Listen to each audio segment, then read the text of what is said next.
আসসালামু আলাইকুম ভাই, আমি মোসাম্মদ আসমা খাতুন, ভাড়া শিমলা ইউনিয়নে থাকি, সুলতানপুর গ্রাম সুলতানপুর।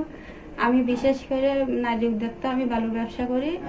এখন কিছুদিন আমি বালি উঠাচ্ছিলাম, হঠাৎ করে কালীগঞ্জ জেলার কালীগঞ্জ থানার রাকিব ভাই, ছাত্র দলের রাকিব ভাই, ছাত্র সমন্বয়ক রাকিব ভাই এসে আমার এখানে আসে, বাধাবিন্ন করার পরে উনি আমার একটা মেশিন উঠাই নিয়ে যায়। মেশিনটা ছাড়ানোর জন্য আমি ওনার কাছে গিয়েছিলাম।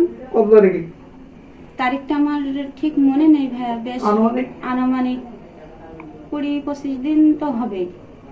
উনি আমার কাছ থেকে বেশ কিছু টাকা নিয়েছিল যে ইয়নো ম্যাডাম দেবে, এসিলেন স্যারে দেবে, দিয়ে কাজ করার সুযোগ করে দেবে। টাকার পরিমাণটা সব গড় মিলিয়ে প্রায় 39,000 টাকা আমার লেখা আছে। আর আমার এই টাকা কি রাকিব নিজে হাতে নিয়েছিল? হ্যাঁ, আমি নিজে হাতে গিয়ে ওনার কাছে দিয়ে রাকিবের হাতে দিয়েছিলেন? হ্যাঁ, রাকিবের হাতে। সাথে আর কেউ ছিল? সাথে আমার জামাই ছিল। আচ্ছা আচ্ছা, এমন তো বলছে 39,000 টাকা।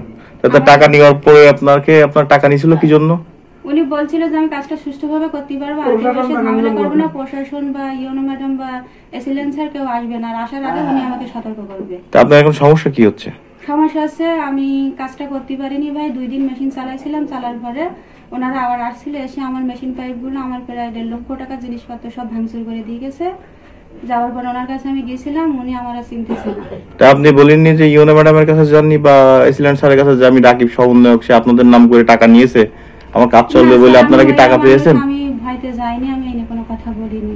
যেহেতু শুনেছি যে এটা অবৈধ কাজ, আমি এই নিয়ে আর কোনো মুখ খুলিনি, কিছু বলিনি।